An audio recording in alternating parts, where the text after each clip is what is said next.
सुप्रभात मंडळी. आपण वाचत आहोत प्राध्यापिका सौ मीना आंबेकर लिखित कोलाज समृद्ध विचारांचा हे पुस्तक. आणि आजच्या गोष्टीचं नाव आहे अतूट बंध पूल. पूल म्हटल्यावर आम्ही नुकताच बघितलेला अमेरिकेतील नायगरा धबधब्यातील रेनबो ब्रिज नावाचा एक शानदार पूल डोळ्यासमोर आला. नायगरा धबधबा म्हणजेच निसर्गाचं असं रूप की जे बघायला दोन डोळे आणि त्याचं वर्णन सांगायला अनेक शब्दसुद्धा कमी पडावेत.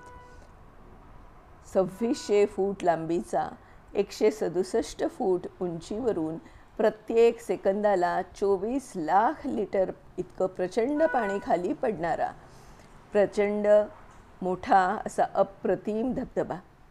अमेरिकेतील नायगरा शहरापासून त्याचं सौंदर्य बघितलं तर त्याचं अर्धचंद्राकृती परिपूर्ण रूप निहाळायला कॅनडातच जावं लागतं. आश्चर्य म्हणजे कॅनडा हा देश नायगरावरील फक्त एक पूल ओलांडला की येतो. अमेरिकेतील नायगरापासून फक्त 10 ते 15 मिनटं रेनबो ब्रिजवरून चालत गेलो की आपण कॅनडात शिरतो आणि नायगराचं विलोभनीय सौंदर्य बघू शकतो. या पुलाने 2 देश तर जोडलेतच, शिवाय या धबधब्याचं अधिक सुंदर संपूर्ण दर्शनही तो घडवतो. जपानमधील आकाशी कायको नावाच्या पुलानं जगातील सर्वात लांब पूल म्हणून सन्मान पटकावला आहे. पुलांचा राजा बनलाय तो. 13.1 किलोमीटर लांब असून त्यानं जपानमधील ओकायामा आणि कागवा हे 2 जिल्हे आणि त्यामधील 5 बेटं या सर्वांना एकत्र बांधलेलं आहे.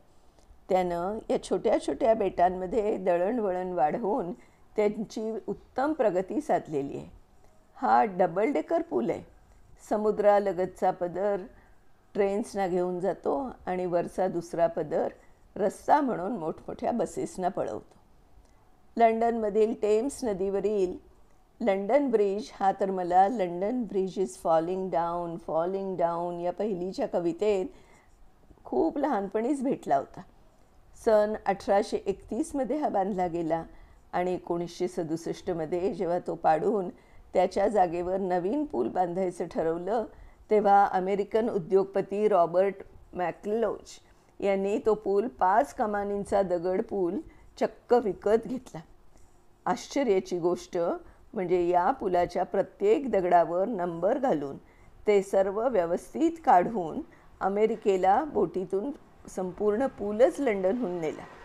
तो आता ॲरिझोनामधील लेक हवासू सिटीमध्ये 1971 साली परत बांधण्यात आला.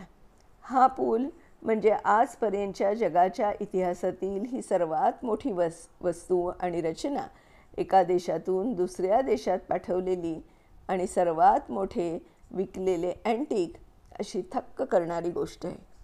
या सर्वांपेक्षा वेगळा रामायणातील आपल्या मनात कायमचं घर केलेला श्रीरामाचा सेतू हा होय. हा सेतू प्रेम, भक्ती, श्रद्धा या भावनांचं दर्शन तर घडवतोच, पण यामुळे राक्षसी वृत्तीच्या नाशालाही कारणीभूत ठरला आहे. भारत आणि लंकेला जोडणारा समुद्रातला रामभक्त हनुमानाच्या वानरसेनेने आपली शक्ती पणाला लावून बांधलेला असल्यामुळे तो आजपर्यंत आपल्या सर्वांच्या स्मृतीत राहिलेला आहे. असेच पूल आपण आपल्या रोजच्या जीवनात तयार करू शकलो तर अनेक मनं जुळतील.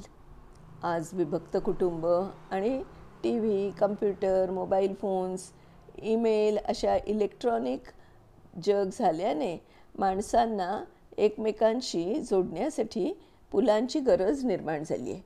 अशाच एका छोट्या 4 व्यक्तींच्या कुटुंबातली ही गोष्ट.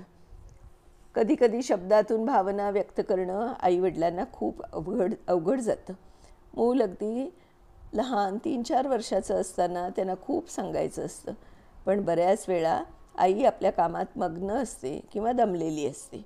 त्यामुळे त्यांच्याकडे पुरेसं लक्ष देऊ शकत नाही, त्यांच्यात सुसंवाद होऊ शकत नाही. मुलं मोठी झाली की त्यांचं विश्व बदलतं. मग आई बाबा काय सांगताहेत याला मान हलवून नुसतंच हो म्हणतात. मनात काल मित्रमैत्रिणींशी मारलेल्या गप्पा आठवत किंवा एखादं गाणं गुणगुणत. अशावेळी जून कॉल्फ यांनी एक खास युक्ती योजली होती. आपल्या मुलांशी संवाद साधण्यासाठी त्यांना छोट्या छोट्या चिठ्ठ्या लिहिण्यास सुरुवात केली. प्लीज दप्तर जागेवर ठेवून दे. केक थोडासाच खा. अरे वा, काय छान काम केलंस. आज तुझी खोली फारच छान आवरली आहेस. कधीतरी असायचं, आज मला थोडा उशीर होणार आहे. कधी काही महत्त्वाचा निरोपही असे. या चिठ्ठ्या जेवणाच्या टेबलावर, अभ्यासाच्या टेबलावर, बेडरूममध्ये अशा कोणत्या तरी एका जागी असायच्या. मुलांना या चिठ्ठ्या वाचायला आवडू लागल्या. आई खास आपल्यासाठी या चिठ्ठ्या लिहितेय, त्यामुळे आपण जरा मोठे झाल्याची भावनाही त्यांच्या मनात येऊ लागली आणि ते सूचनाही पाळू लागले.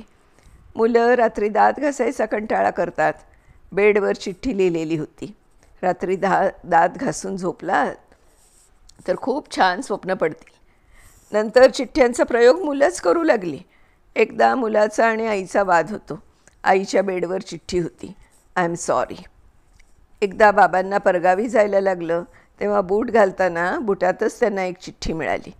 त्यांच्या छोट्या मुलानं लिहिलं होतं, बाबा I am going to miss you.